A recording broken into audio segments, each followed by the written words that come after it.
I would encourage you guys to turn on your cameras just to make it more engaging. Obviously, if you can't, that's perfectly fine. But we're just encouraging you to.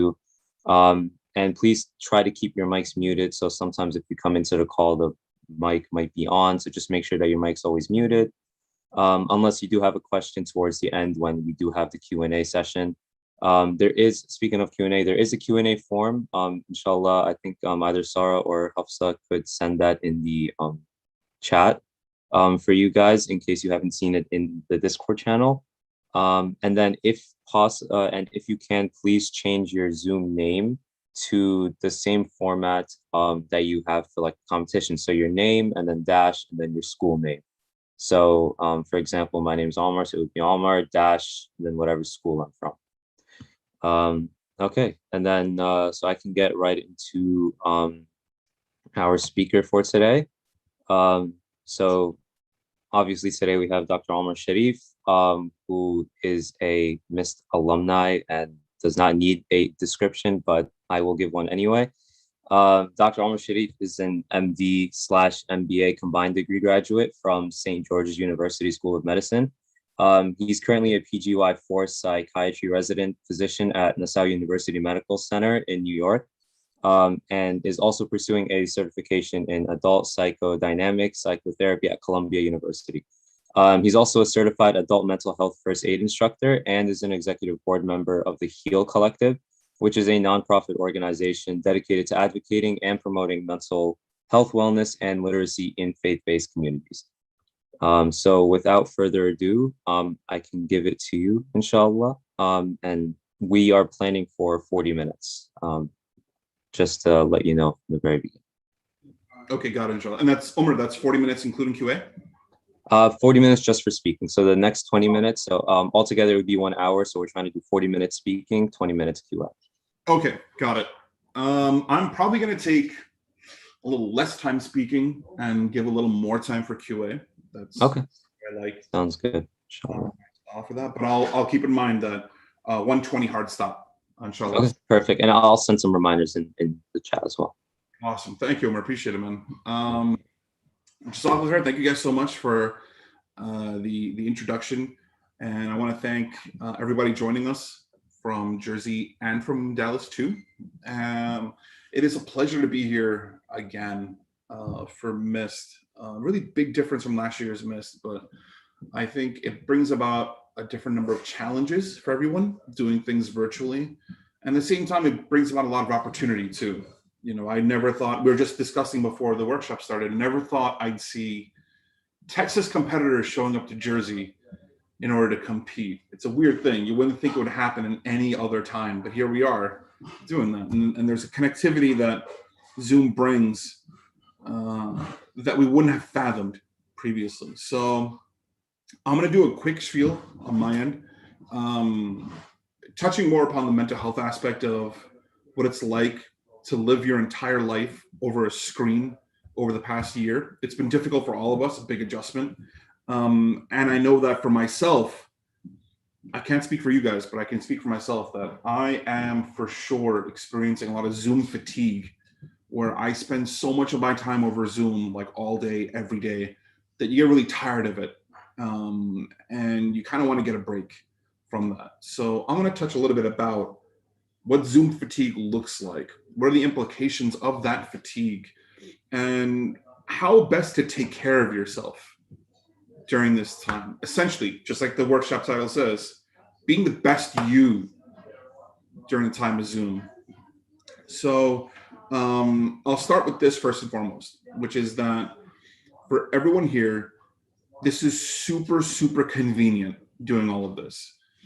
I know for myself, logging on to Zoom does not require the same amount of effort as it took for you guys to get yourself ready in the moment, you know, in the morning, hop into a car, hop on a bus, get yourself over to class, then sit in class, and then listen to everybody in person, interact with everybody in person, then hop your way home. Your entire day is pretty much gone because you're experiencing around other people. And for folks who suffer from social anxiety or don't socialize as well in person, having everything move to online is a bit of a blessing for those folks. But for many people who aren't like that and really do need strong social connection with other folks, it has been a really difficult transition, a really tough transition to move your entire life and uproot it from physically being in class and physically being in school to now having it being online here.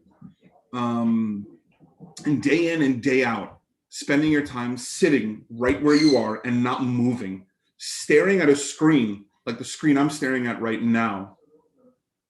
And oftentimes you don't spend your time looking at other people. If you're curious like me, you will click through and look at other people while their cameras are on. But most of the time, I know myself, you kind of stare at yourself while you're on Zoom, and you kind of focus on yourself and what you look like, you know, what kind of pose you're in, what kind of background you may have, or what's behind you right now, or what you think people are thinking, or what you think people are looking at when they see you. So there's a lot of focus on the self over Zoom, and there's a lot of self-consciousness over Zoom.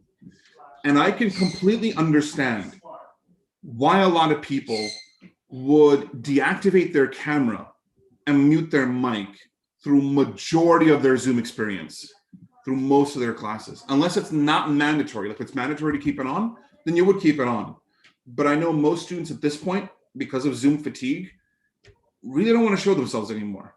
They really don't want to focus on this anymore because they're tired of it. They're exhausted. I know I'm tired of it.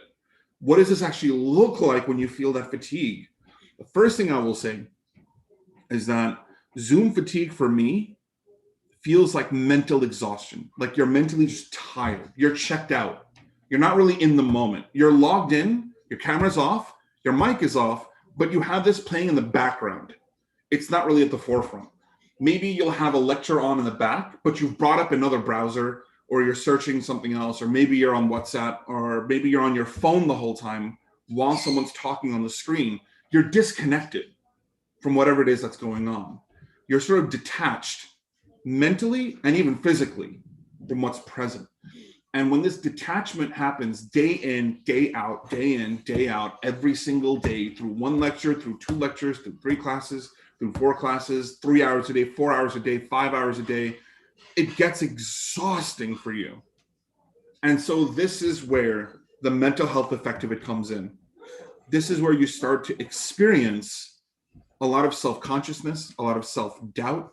You experience a lot of depressive symptoms and anxiety symptoms as a result. You know, you start to feel a lot of self-doubt. You start to feel a lowered self-esteem, a lowered self-value. You feel socially withdrawn, socially isolated as a result. You have everyone and everything you could ever need right here in the palm of your hand, and yet you still feel more disconnected than ever with everyone around you. The next thing after that is going to be anxiety. And anxiety manifests itself as you not being able to adjust and you feeling like you're not yourself anymore. That over the past year that we've been dealing with this pandemic and dealing with this transition, you know, from working in person to working over Zoom, there's a shift in the self now. For some people, I can't speak for everybody, but I can speak for myself at least. You let yourself go. Image isn't as important to you really anymore. I could be wearing no pants right now and none of you would know. And I wouldn't care because I don't care anymore. Do you see what I'm saying? There's a lack of care now. It doesn't matter anymore. It's only what this looks like here. As long as you can show a nice picture, shoulders up, everything else below, what does it matter? No one's going to see. No one cares. It's just me. I'm going to spend every single day showing this part of myself. So the only part I should really focus on is just this part of myself, you know? And I feel that for many people that I speak to, you know, my patients and non-patients alike, there is such a hyper fixation focus on the self, on the face, on what you look like over Zoom, how you appear over Zoom, the sound of your voice over Zoom. What do people think of when they hear me? What do people think of when they see me? And that most people would rather just mute and off their camera than to deal with that. So I want to give a shout out to Sarah, Hafsa, and Omar for showing themselves this whole time, but they kind of have to because they're organizers. But for competitors, I understand you. I understand you. I get why you've disconnected. But I feel like this conversation, this workshop, I want us to focus more on what can we actually do to help ourselves during this time. Is muting yourself and deactivating your camera the be-all, end-all solution to Zoom fatigue and living your entire life, academic life, over Zoom? I would argue to you that in a way, the answer is yes and no. It's a bit more complicated. The answer is yes in a way that I want you to start taking care of yourself, and taking care of yourself sometimes can mean putting a little bit of distance between yourself and an environment that you feel is draining. So I would say that if I spend most of my day on Zoom, most of my day like this, sitting in one chair, staring at one screen with a camera pointing at my face and a mic picking up everything I say, at some point during the day, I'm going to want to shut off. I'm going to want to step away, and I want to do something else. Step away from my screen, step away from the mic, step away from the camera, and just do something for me. This is what we call self-care. And self-care is absolutely critical for your well-being, your physical well-being, one, and your mental well-being, two. Physically speaking, because we spend so much of our time sitting in a seated position on Zoom, our physical health will deteriorate. It's more sedentary. Some folks will gain more weight. Some folks will be less active. You'll notice that you'll start to have health side effects of this. Maybe you're more fatigued. Maybe you're more tired. You're more physically exhausted. You can't really concentrate. Your focus is going down. These are some of the side effects physically that you can have from that. Next are the mental health side effects. That simply sitting in one seated position, staring at a screen all day, can often make you feel mentally burnt out, mentally fatigued. How do you regain physical and mental composure then? The first thing I recommend, and I know this sounds, very gym class of me, like gym coach, the first thing is to actually get active. And I mean this sincerely, that we're 1 year into this pandemic and we don't see any signs of things recently, over the next month or two, opening back up again. Maybe very slowly, maybe some people have gotten their shots, maybe some people have not. But the point is, we're still living things in restricted mode right now. So what I would recommend for a lot of folks listening to me is that if you're feeling physical burnout from Zoom, from your classes, from just living life online, step away. Take a break and step away from it. Get yourself active doing something. If it's going for a walk, the weather is so much nicer now than it was, just a few weeks ago. Anyone here joining us from Texas? My heart goes out to you a few weeks ago. Y'all didn't even have electricity or water. I'm hoping, inshallah, things are a little better for you now. But I would sincerely say step outside. Get yourself outdoors. Get yourself some sunlight. Get yourself some fresh air. Get out of the house. I know as a doctor, it's kind of weird advice to give, but wear a mask, please, and go out. Step outside, get yourself a break from this. That's physical, one. Two is going to be mental.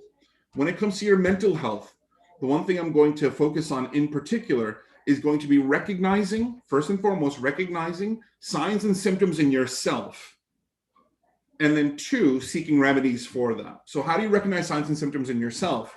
If you're experiencing signs and symptoms of depression, what your depression may look like would be sleep disturbances, where you may be sleeping too much or maybe sleeping too little, like having insomnia, where you're up all night on your phone or up all night on your laptop. You're not really sleeping well anymore. Your entire life being online means that your entire circadian rhythm, your life structure has been thrown off keel. And it's difficult to adjust to that. For some other folks, sometimes it can be a lack of interest in things that they used to do, because you don't have access to the things you loved to do before. Now that you can actually do them again, you don't feel the same way doing it anymore. Like, for example, online gaming. I know for a lot of people, online gaming used to be the best thing for you, but now that you're living your entire life online gaming is simply just an extension of the same thing you're doing right now. Only you're just spending more time on Discord or spending more time, Xbox Live, PS Live than you were before. The other thing is a lot of folks may feel a lack of concentration, a lack of focus. And this is usually, you would think it's just, I'm falling behind in class, or my grades are dropping. I don't really care much anymore. I'm sort of like detached from all this stuff, whatever. What does it matter? These sound like someone who may be fatigued and burned out. It's possible, but they may also be signs of depression, meaning a lack of concentration and a lack of focus. noticing that your grades are dropping, and noticing that you're stopping. You don't feel like you're invested anymore in your education, or invested anymore in your grades, or invested anymore in your coursework or assignments. And this could be a result of one of two things. Either it could be fatigue from class, or it could be a home environment that you're in. And the home environment that you're in may be one that is not conducive to your mental health. This is a bit of a touchy subject, but I know a lot of people here are blessed, mashallah, with very lovely home environments. You know, parents that give you your time and space, siblings that kind of leave you alone. But over the past, year, while people have been quarantined at home with their families, we've seen a sharp uptick in family dynamic problems. And what I mean by family dynamic problems is parents not being able to give time and space, parents being over your back, a lot of tensions rising between siblings, more family arguments, more family fights, a lot of difficult family situations. Some of our parents may have lost their jobs, maybe unemployed or receiving unemployment benefits. For some of us, maybe we may have experienced too much family time, where we're way too close in proximity to everyone at home, and you kind of need a break from it, but it causes you a great deal of stress dealing with that. And that stress you then bring into your academic environment online. It's hard because when you go to school, you're physically removing yourself from home and going to school. It's a different environment, it's a different place. But now that you're living your whole life on Zoom, you're literally sitting at home. Your family is surrounded around you. Everyone's there. It's kind of hard to get yourself time and space and distance between them. So this causes a great deal of difficulty with focus, with time, with attention.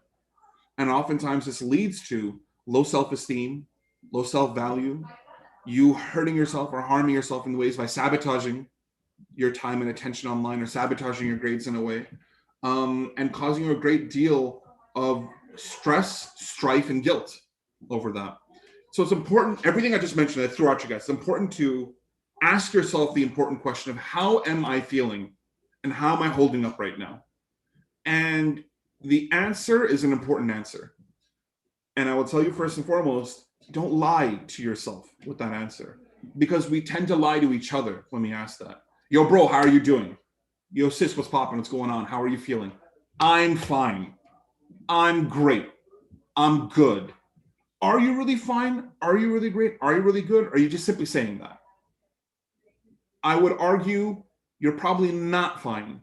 You're probably not feeling that good. Everyone's not really doing great. We're all really struggling. Every one of us, myself included. All of us are struggling right now. All of us are just trying to get through this pandemic and trying to get through this term together. That's what we're all trying to do. And some of us are way ahead. Some of us are at the top of our game, but some of us are falling behind. Some of us are really struggling with this. Some of us are not adjusting as well as the others. Some of us have difficult home situations. Some of us have difficult financial situations. Some of us just deal with stress really poorly. Some of us really do better in a social environment, and some of us do really better alone by ourselves, withdrawn. Everybody's different. Everyone's dealing with it differently. But I want you to ask yourself sincerely, how am I doing? And answer it honestly. I'm trying my best. Some things are good, but some things are not that good. Or telling yourself, this is great. This part of my life I really enjoy and I really love. But this part of me, I don't know. I'm not feeling good about that. There's something off. I can't really put my finger on it. That's how you start the conversation. The next step after that is getting yourself help. Getting yourself help. None of us can get through this pandemic alone. None of us. It requires all of us uniting and coming together in order to do it. So I would say if you're feeling socially withdrawn, if you're feeling burnt out over Zoom, or just fatigued over Zoom, and you really just need to connect with someone more personally, more intimately, then I would strongly, strongly suggest doing that. Your social health is just as important as your physical health. It's just as important. So make sure that if you're feeling more withdrawn, feeling more detached, start opening up, start talking to people. It's not about texting anymore. I really want to push this. I know for a lot of Gen Z and millennials, calling is like super boomerish, but truthfully speaking, there's a lot of blessings in being able to hear someone's voice in order to talk to someone back and forth. You know, that's why What's that new thing on Apple that just opened up? It's like chat room or something. I forgot what it's called. But Talkspace? I'm sorry? Talkspace? No, not Talkspace. Talkspace is specifically for like therapy. I meant on Clubhouse. Yes, thank you, Clubhouse. I got you, bro. Thank you. Yeah, Clubhouse. Clubhouse is literally what you're seeing right now, which is that so many people have disconnected so much from just talking, and all our entire world is surrounding just typing, texting, messaging, sending GIFs or sending memes, that people actually miss hearing voices and talking to each other. And this is where Clubhouse now comes in. Now Clubhouse is all the rage, and people are like, dude, do you see this? How crazy is this? People are talking and we get to listen. And you're thinking to yourself, what? We've been doing that. But the reason why this is such a big deal now is because people are now realizing how important it is to reconnect socially again. Actually reconnect socially. Not through a simple screen and words.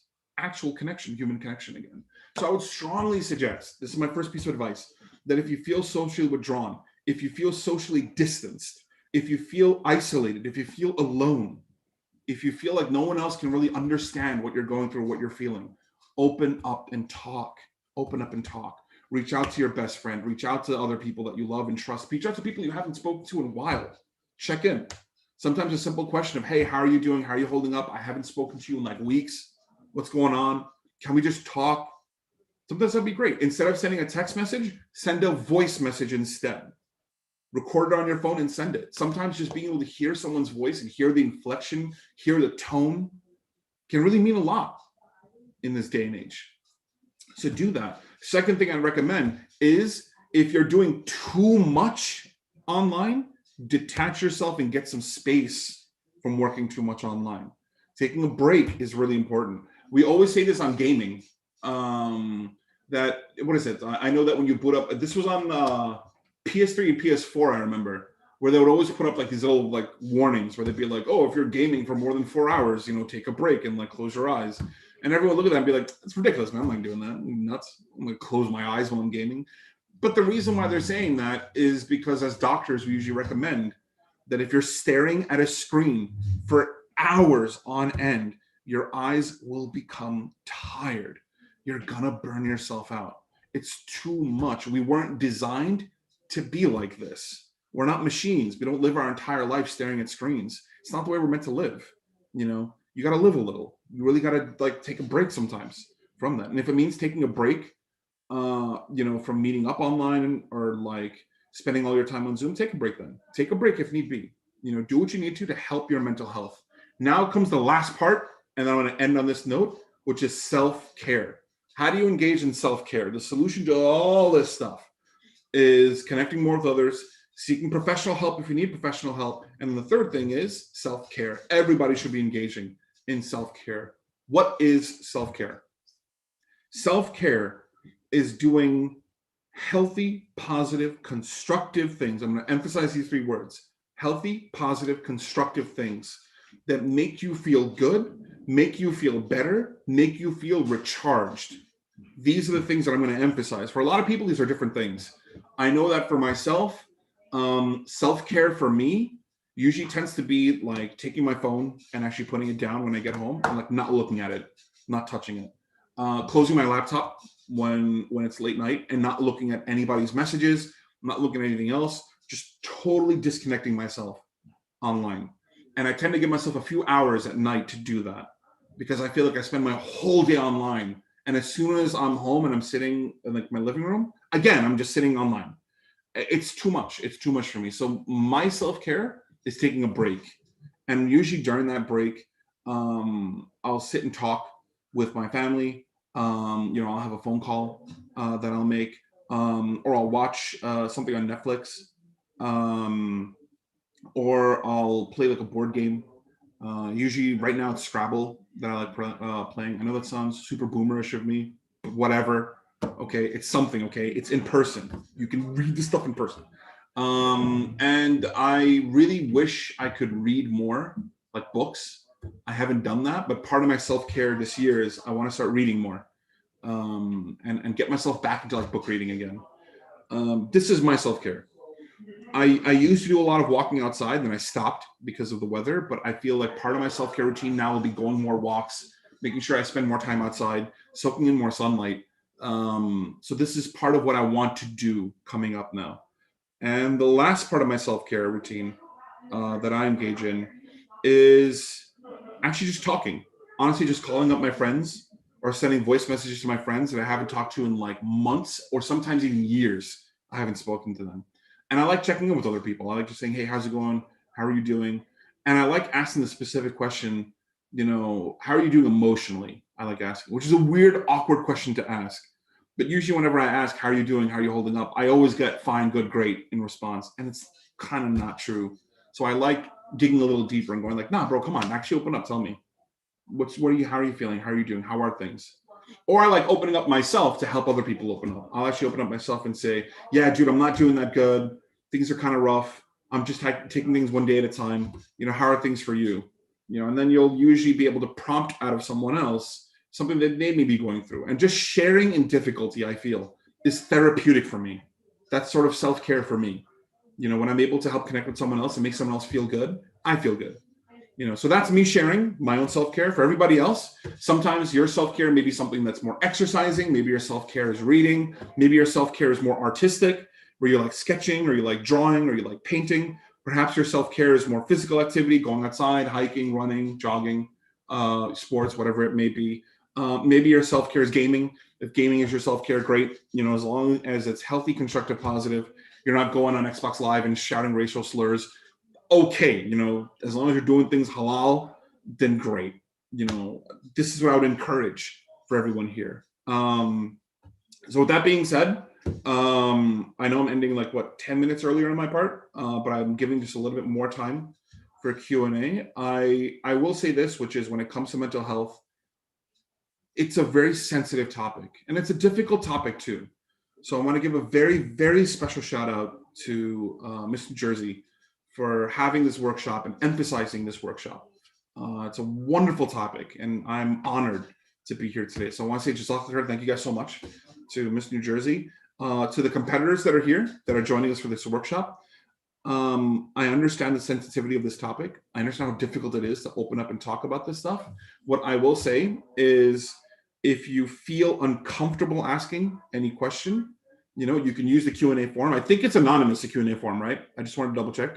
Yeah, beautiful. Use the Q&A form, please, to ask any questions you may have. And I would urge you, please, to open up in those questions. If it's anonymous, do your best then. Open up, and I'll do my best, inshallah, to help, answer your questions or direct you to help if I'm unable to help you myself. So with that being said, Jazakallah khair. Thank you guys so much. Thank you, Mr. Jersey. Thank you, y'all from Texas and from Jersey, from joining us. And I will happily entertain your questions now. Perfect. Jazakumullah khairan, Dr. Omar. Really appreciate your insight and your words. And definitely the fact that, especially in a sensitive topic, like you mentioned, like mental health, how these really, really small things can make the biggest difference. So Jazakumullah khairan for that. So we do have a couple questions on the QA form, but before we jump into the QA form, we'd like to ask if anyone does have any questions they would like to ask right now on the call. You are free to do that. But like Dr. Omar mentioned, if you would prefer it to be anonymous, the QA form is there. If someone could just send the QA form one quick time again for those who have recently jumped in. We'll have the QA form in the chat as well. But if anyone has any questions they'd like to ask right now, you're more than free to unmute yourself.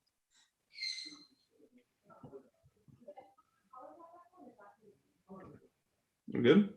Yep, I think we're good. Don't want to take too much time. Okay, so I can jump right into the QA form.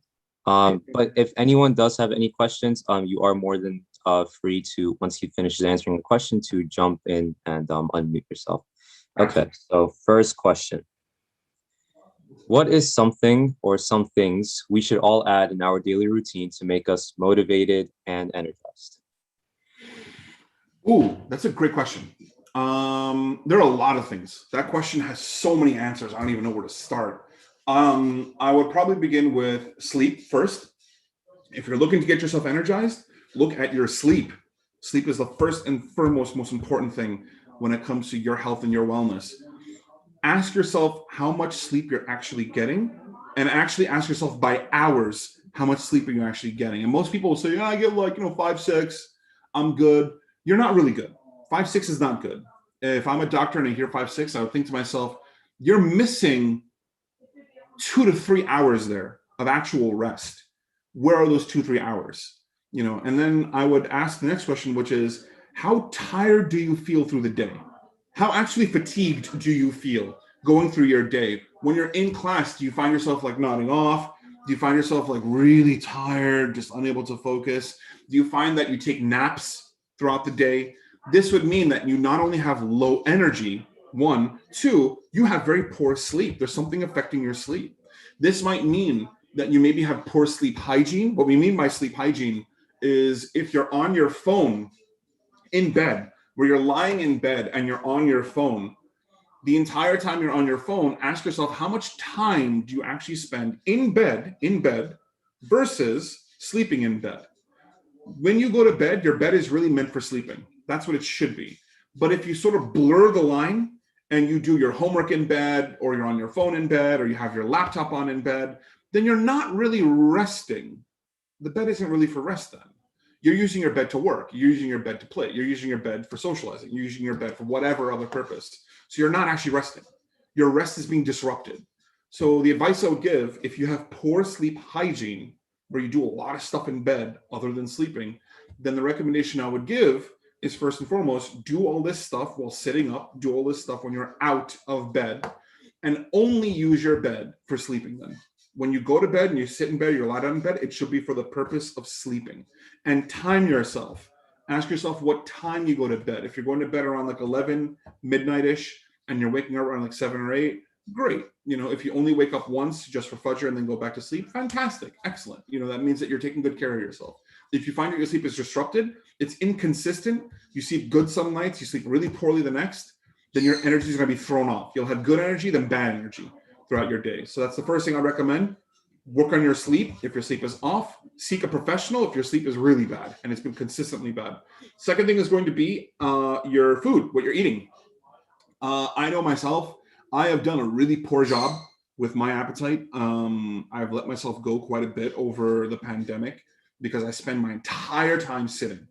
So because of this, if you find that you're eating really heavily or eating carb heavy, and then spending your whole day sitting in a chair, looking at a screen, you're gonna get fatigued. Your energy is gonna drop. You're not gonna have high levels of energy like you would before. Everyone here knows the feeling that I'm talking about when you eat a really big, heavy plate of biryani, or you eat a lot of naan, or you eat something bread heavy. Bro, you're ready. That itis hits you hard, and you're ready to knock out after that. So picture now eating heavy, having the itis, and then sitting on Zoom. Bro, you're gonna pass out. I don't care what lecture it is. You're going to pass out. The guy, you could be in a kung fu lecture and the guy could be fighting on screen and you'll be like this, sleeping, not being able to focus. Your energy is going to take a hit. So the second thing to focus on, proper healthy eating, proper healthy diet. Make sure that your food is less carb heavy in the morning, a little more carb heavy around lunchtime, and carb heavy at dinner time if you want to. Or you can cut down on carbs entirely. You can grow protein and grow fruits and vegetables if you want. Just make sure that you look at what you're eating and make sure that the food you're eating is healthy, that the food you're eating has high energy, that the food you're eating is energizing food. If you don't know, I would say hit up a nutritionist or just Google online. Every single person here, especially if you live in a brown household, you know that food tastes good, but is bad for you on long term. So limit in that regard. Less snacking while sitting and eating.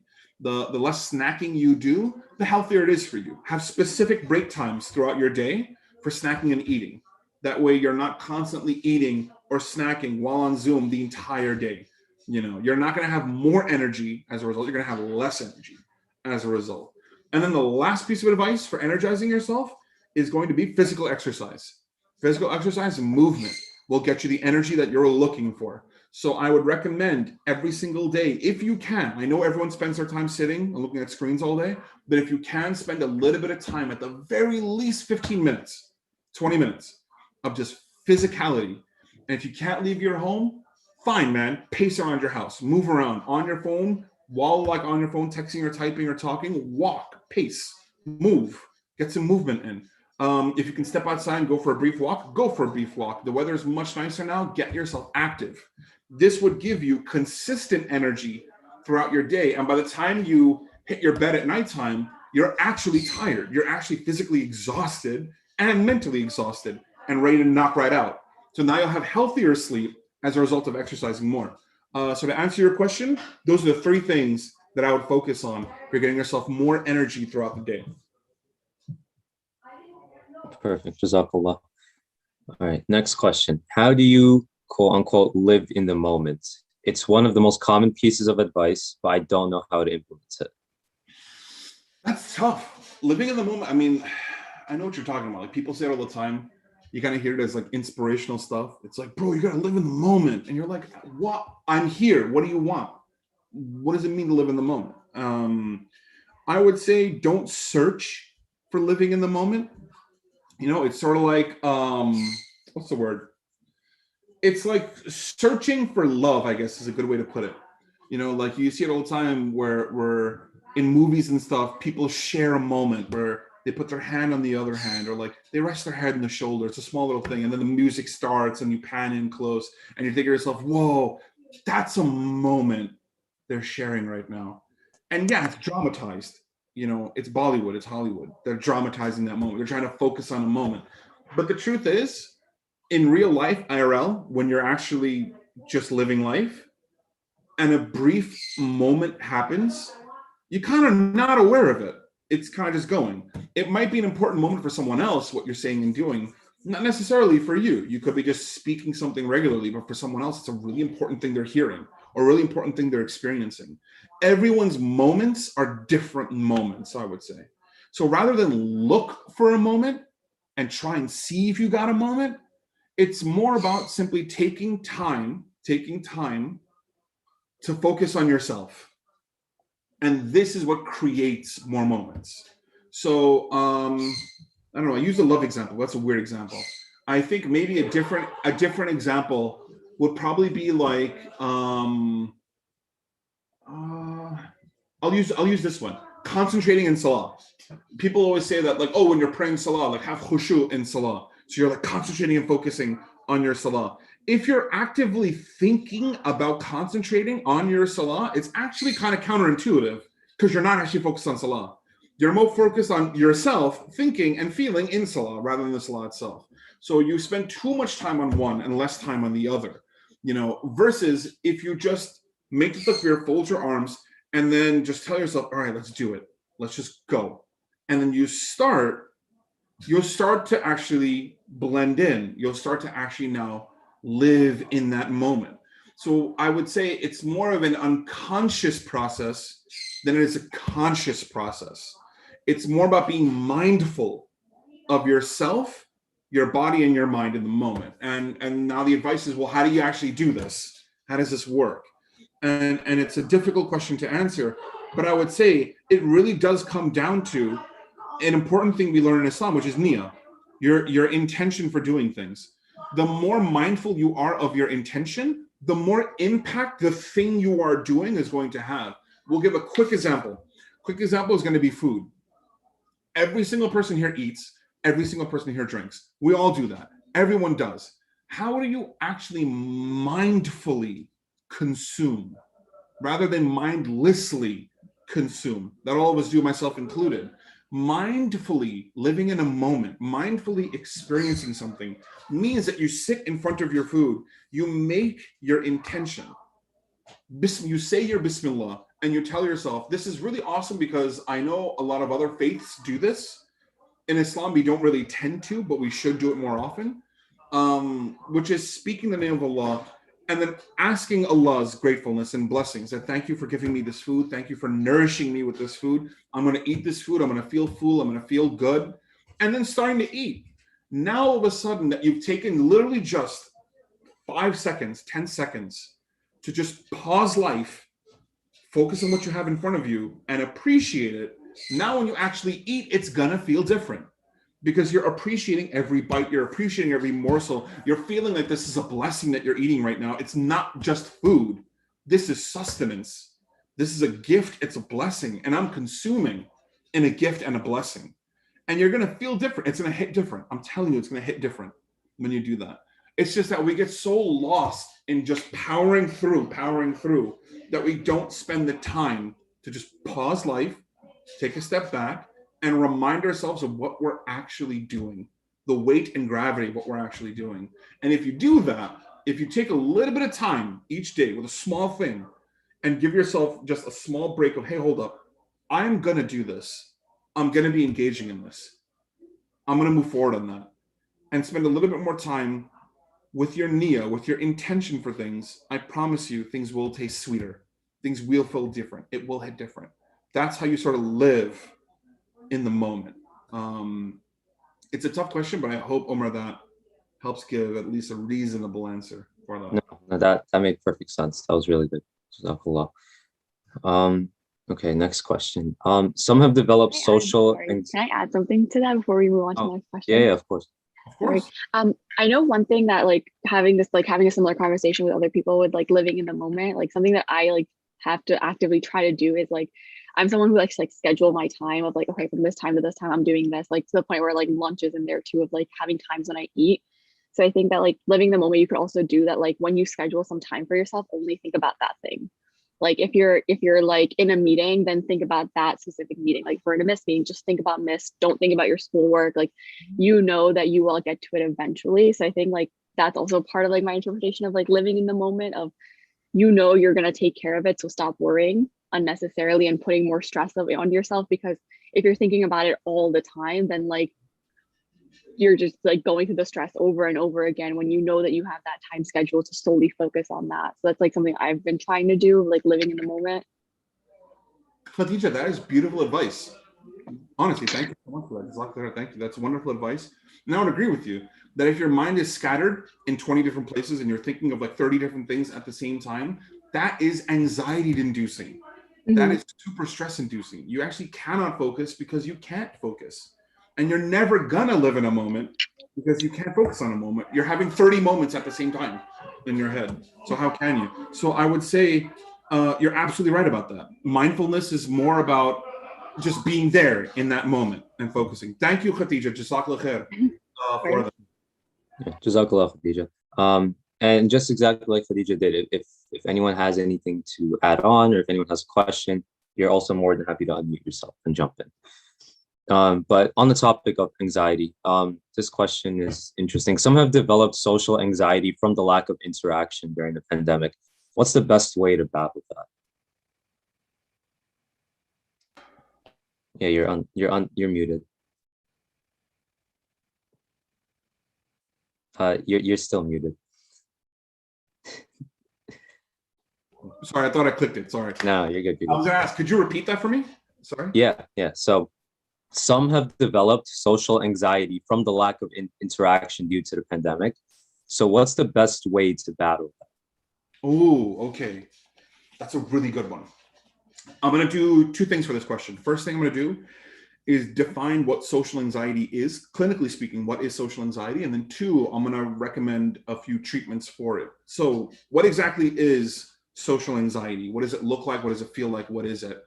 Social anxiety is a crippling form of anxiety in which you have racing thoughts, intrusive thoughts, overwhelming thoughts when it comes to interacting with others, specifically usually with groups, like a group of folks, like 2, 3, 4 folks. It can also be one-on-one with certain people. And what it manifests as is a hyperfixation on yourself, the way you're presenting yourself, the way you're speaking, the way you're talking, the way you're looking, the way you're presenting yourself, and then a hyperfixation on the perception of others. What do others think about me? What do they feel about me when they see me, when they hear me, when they look at what I'm wearing or what I'm doing? What are they thinking? What are they feeling? Are they judging me? What kind of perception do they have of me? So this is sort of the two realms where your thoughts are really focused, one on yourself and two on others and their perception of you. So a typical social anxiety mindset would be, I am leaving my house to go talk to someone. I'm going to go meet up with a group of people to sit with them and hang out with them. It's like a group of girls, like, I mean, it's weird for me to say this. I'm going to go hang out with a group of girls. But like, say, for example, you're a sister and you're going to go hang out with a group of girls. You know, you're going to go out, you're going to get ready, you're going to meet up with them. The way social anxiety hits you is first and foremost, you have a thought about yourself and whether or not you belong in this group, whether or not you're worthy to be in this group, whether or not you are part of them or not part of them. You start to question and doubt yourself. Are they really my friends? Are they truly my friends because they love me and care for me? Or are they my friends because they're just being nice to me? Is it because they're just trying to be like, you know, oh, we're just trying to like pity you in some way. You don't really belong, but you're kind of here with us. Do I feel like I don't belong with them? Do I feel like I'm not good enough for them? Do I feel like I'm not worthy enough for them? Do I feel like I'm ugly? I'm disgusting. I'm awkward. I'm weird. You know, I don't really fit in. I'm not like them. They're prettier than me. They're better than me. They talk better than me. They look better than me. They get more attention than me. They're so much better than me in every single way. I'm not worthy enough to be with them. I shouldn't even go. Look at what I'm wearing right now. I don't look good enough. I don't look better enough. I don't think my makeup is working. I don't think my complexion looks good. I feel that I'm too fat. I feel that I don't look good. My shape is not where it should be. They're going to look at me. They're going to laugh. They're going to judge. And even if they don't say anything, even if they don't feel anything, they're still going to think it. They're going to think all this stuff about me. So if they're going to think this way about me, I can't go because I can't bear to be like this. I can't bear to be like that with them. So I'm not going to go. I'm not going to leave. I'm not going to interact with them. If they text me, if they call me, I'm not going to respond. I can't do this. This is too much for me. This is too overwhelming. I don't know what I can do. I feel lost. I feel hopeless. I feel trapped. This is social anxiety. And the reason why this hurts people so much is because it cripples you socially. You cannot interact. It's an extremely difficult thing. What comes easy for some of us here, you're thinking to yourself, dude, just get ready and go. What does it matter? You're all just going to go have a good time. Nobody cares. Nobody thinks about these small little things. But that's the point of social anxiety. You take small little things and your anxiety blows it up into something huge, something catastrophic, something unbearable for you. And because of that, you disengage, you disconnect, you can't socialize anymore. And a lot of it is like you blaming yourself and you hurting yourself and sabotaging yourself through your anxiety. So this is social anxiety. Now that we know what it is and what it looks like, what do we do about it? So the first thing, which is super, super important, and I would strongly emphasize this, is get help. Get help. If your social anxiety is moderate or extreme, think of it as like a spectrum where some people have very mild social anxiety. It only comes up in like certain cases. Some people have social anxiety when it comes to like, oh, you have to go give a speech or you have to go up on stage or everyone's going to be watching you. You know, when you're going to be up there on the mic, like you're going to be performing the sheet, we're all going to be looking at you. And now they have social anxiety about the way they're going to look, the way they're going to present, the way they're going to speak, and the way others will think about them. That's one way of doing it. That's more mild. You only experience it in certain situations. Then you have moderate or severe social anxiety, where you start to feel it anywhere and everywhere. On Zoom, you can feel it. Even though you know they're not even there in the room with you, they're on a screen and you can deactivate your screen, it doesn't matter. You're still feeling the anxiety. You still feel uncomfortable. You feel your heart pounding. You feel your thoughts racing. You feel your throat close, your chest tighten. You're feeling all the typical symptoms of anxiety. This is more moderate. And then severe social anxiety is any type of social interaction triggers you. So if you're someone suffering from a more moderate or severe social anxiety, this is where professional help is needed. This is where I would strongly recommend that you talk to a therapist or talk to a counselor or talk to a psychiatrist. Someone like myself, like a Muslim mental health professional, someone who can help sit you down, work through where your anxiety comes from, what triggers your anxiety, and what tips and techniques and coping mechanisms we can build in you in order to help mitigate that anxiety. Some of the things that I recommend for my patients who have social anxiety, I tend to do social exercises with them, or I'll actually walk with them myself and sit them down in front of a group of other people, and then have them sit in their anxiety and work through their thoughts and feelings in the moment. And that's more of like an exposure therapy. But a professional like myself can do that in that regard. Other types of anxiety will be, well, let's actually do therapy for you, talk therapy. Where you sit down with me and talk about where your anxiety came from, what your anxiety looks like. Where do you feel your anxiety gets triggered by? Let's talk about those triggers. And let's talk about avoiding those triggers. So that's another thing I can do in talk therapy. The other thing I'd recommend might be medication. There are certain pills you can take that calm your anxiety down in the moment and allow you to function properly if your anxiety is very severe. I know that for Muslims, they tend to see medications as a very scary thing, But it's the same thing. If you had a broken bone and I was giving you a painkiller, you take a painkiller for a broken bone. When you have crippling social anxiety, you take some medication to help you with that anxiety. It's the same thing, really. So I would encourage that also, seeking professional help for it. The other part of social anxiety that is very, very, very, very, very, very important is going to be journaling and writing, expressing that anxiety, talking about that anxiety. A big part of anxiety is that it's in your head, it's directed towards yourself. If you actually open up and talk to your friend, I'm feeling really, and literally just saying the words, I'm feeling really anxious. This is why I'm anxious. I don't think you guys actually care for me. I think you guys judge me. I think you guys have a certain thought or feeling about me. I think the last time we hung out, it was really awkward. And then you would be surprised at the response you would get from your friends. Your friends would tell you, we didn't think anything of that. Like, what are you talking about? None of us felt that way about you. None of us think this way about you. Why don't you come out with us again? And in the moment, just keep telling us what your thoughts and feelings are. And we'll keep knocking down those thoughts and feelings. This is how you actively fight your anxiety. Your anxiety is like exploding in your head. It's important to slow things down, slow your breathing, calm yourself, and then explain, talk about what you're feeling and thinking. That's important technique that we usually employ when fighting social anxiety.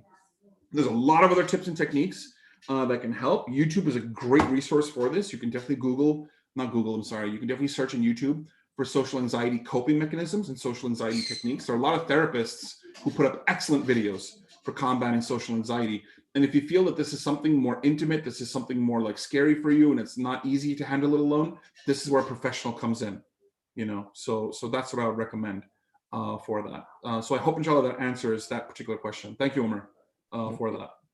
That's so interesting because I put in the question thinking oh, this could definitely help someone else who maybe is not brave enough to ask that question.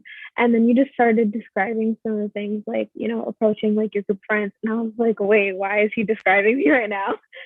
And it's so interesting because as myself and my personality, I'm very outgoing and I love talking to people. I love hanging out with my friends, but that aspect of having those thoughts in your head, you just kind of push them aside. It's a weird combination, I realize. Yeah, absolutely. I mean, you're absolutely right about that. Some people think, oh, that's a super popular girl. Oh, she has a lot of friends. I always see her hang out with people. Obviously she must be super confident, right? You would think to yourself, obviously she's super confident. Look how well put together she is. Obviously she's got a bunch of friends. She's super secure. She's great. She's amazing. Everyone loves her. But low key, that person you think is super popular, everyone loves them, they're always confident. Deep down, they are low key insecure. They are low key neurotic. They're struggling inside. Sometimes it might be with self-image, sometimes self-esteem, sometimes self-value. Sometimes for them, it's just overcompensating for something that they're feeling inside. That as long as I keep talking loud enough and I keep socializing enough, I can bury and hide these inner feelings that are scary for me, and they bury them away.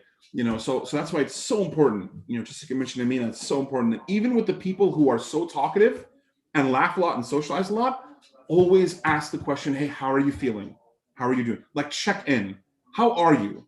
I know you hang out with everybody and you make everyone else feel good, but how are you? Talk to me and tell me how you're feeling and thinking.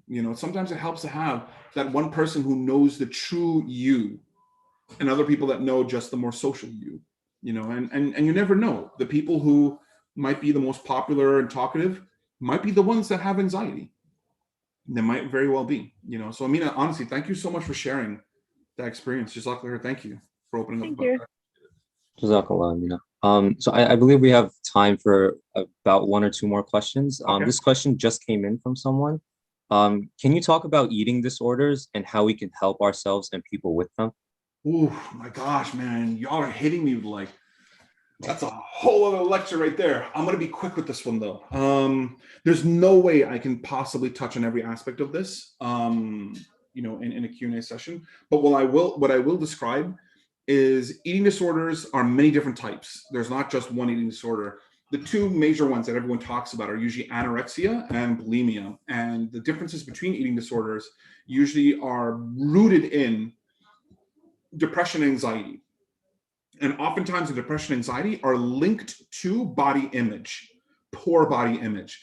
Where does this actually come from? No one just gets up and chooses to have an eating disorder. It doesn't work that way.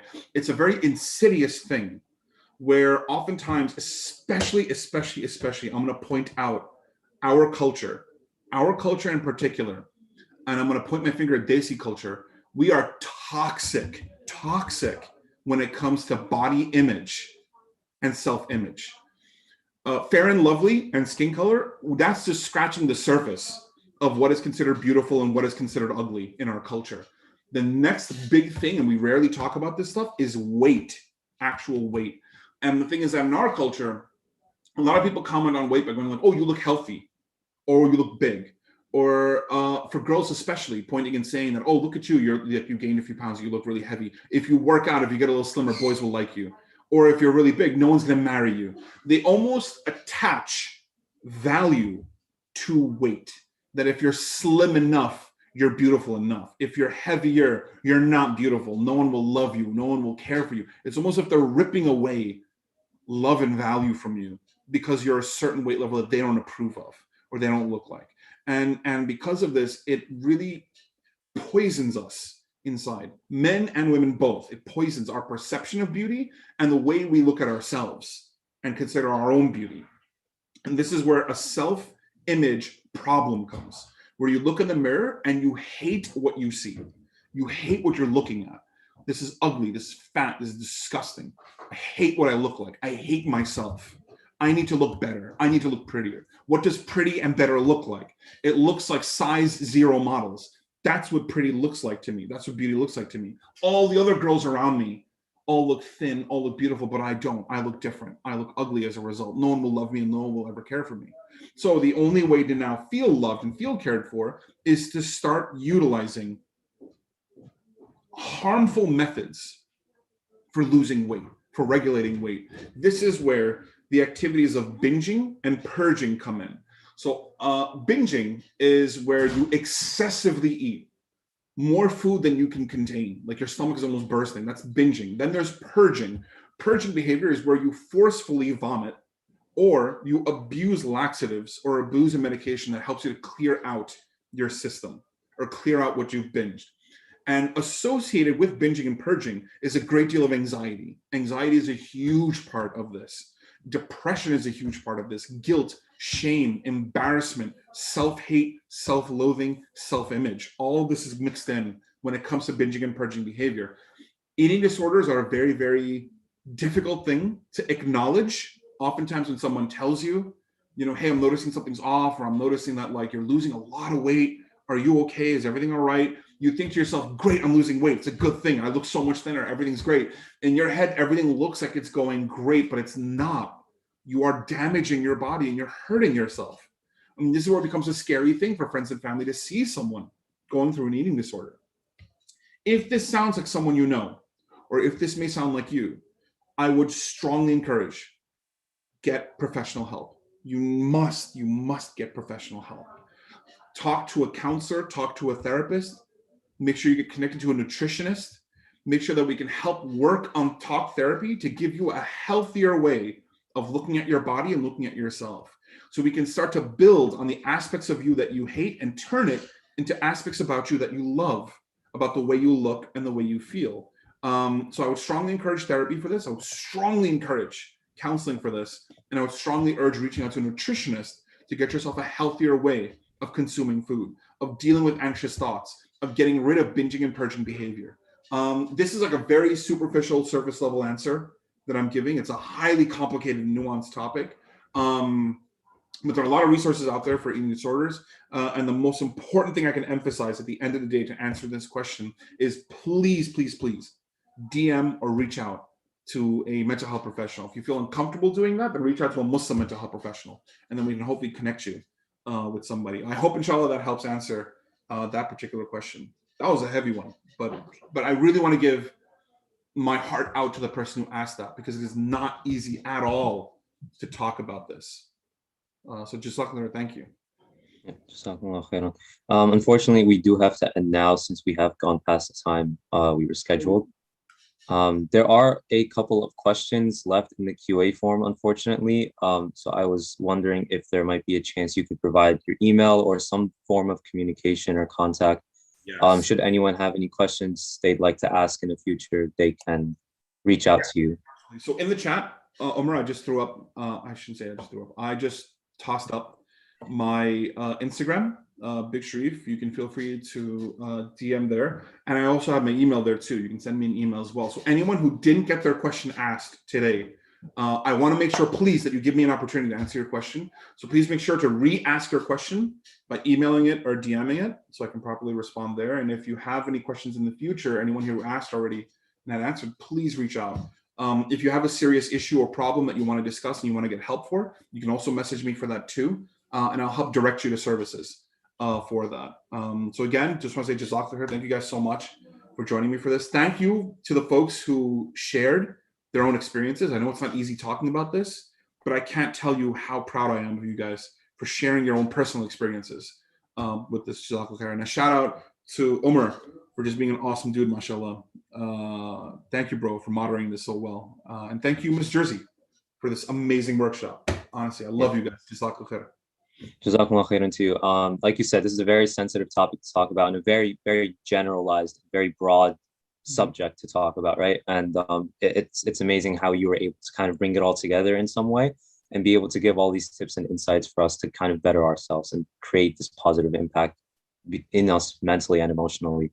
And a lot of things that were mentioned, I didn't even realize related to me directly as well. And a lot of the things that you mentioned as you kept on going, I realized how much it actually did relate to me in my life. And I hope everyone was able to at least grab one thing from this workshop today and something that might be able to help them emotionally and mentally and create that positive impact in their life. And I know it did for me. So Jazakumullah khairan for that. And I can speak on behalf of all the organizers here and me, Hafsa, and Sarah, the programs team. Jazakumullah khairan for coming in to talk about this. And we will put the his contact form, his email, and his Instagram on the Discord chat for anyone who isn't here as well.